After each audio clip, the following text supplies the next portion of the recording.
आज हम बात करेंगे क्योंकि सबसे जो इम्पोर्टेंट न्यूज़ थी, सबसे पहले फिस्कल ईयर यानी आइंदा जो माली साल है 2024 उसका विफाकी बजट पेश कर दिया गया है। सूबाई बजट आज सिंध का भी पेश कर दिया गया है। 144 खरब 60 अरब रुपए का ये विफाकी बजट पेश किया वज़ीर ख़ज़ाना इसहाक़ डार ने। इसको हम डी कोड करने की कोशिश करेंगे कि कहाँ कहाँ आवाम को रिलीफ मिला है और कहाँ कहाँ पर इस बजट में खामियां मौजूद हैं। ये हम कोशिश करेंगे आज के इस प्रोग्राम में जानने के पहले हिस्से में। और जो प्रोग्राम का दूसरा हिस्सा होगा नाजरीन, उसमें हम सियासत पे बात करेंगे क्योंकि हम देख रहे हैं कि मुल्की सियासत में एक नई पार्टी की एंट्री हुई है, जहांगीर खान तरीन की इस्तेहकाम पाकिस्तान पार्टी। ये क्या आने वाली सियासत में अपना किस तरह की पोजीशन बनाएगी, क्या टफ टाइम दे सकेगी, क्योंकि चेहरे वही पुराने हैं लेकिन पार्टी एक नई है सामने आ रही है। और मुस्लिम लीग नून जिस तरह से सीट एडजस्टमेंट की इनके साथ बात कर रही है, इस हवाले से भी हम बात करेंगे।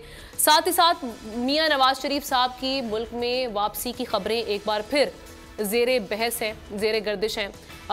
हमारे जो हुकूमती अफराद हैं, हुकूमती नुमाइंदगान हैं, वही ये बातें कर रहे हैं कि मियां नवाज शरीफ साहब जो हैं वो इलेक्शन से 60 से 90 दिन पहले आ जाएंगे। इसका मतलब है कि उन्होंने एक इंदिया भी दे दिया है कि इलेक्शंस मुल्क में होने जा रहे हैं, क्योंकि ये अनसर्टेनिटी भी अपनी जगह मौजूद थी कि क्या मुल्क में इलेक्शंस होंगे, आम इंतखाबात होंगे या नहीं होंगे।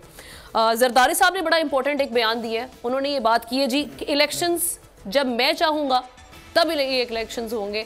तो ये बड़ा इंटरेस्टिंग उनका बयान था, इस हवाले से भी हम बात करेंगे। और भी अहम स्टोरीज़ हैं उन पर हम नज़र डालेंगे, लेकिन सबसे पहले हम मईशत के हवाले से बात करेंगे और विफाकी बजट के हवाले से बात करेंगे कि जी ये बजट किस तरह का पाया जा रहा है, क्योंकि ये कहा जा रहा है कि ये पॉपुलिस्ट बजट है। जो मुआशी माहिरीन है हमारे, वो ये बात कर रहे हैं कि जी अनरियलिस्टिक किस्म का ये बजट है।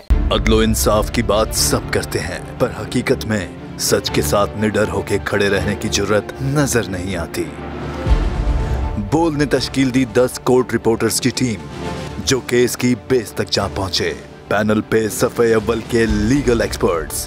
Court round up Neelam Arshad के साथ सिर्फ बोल पे।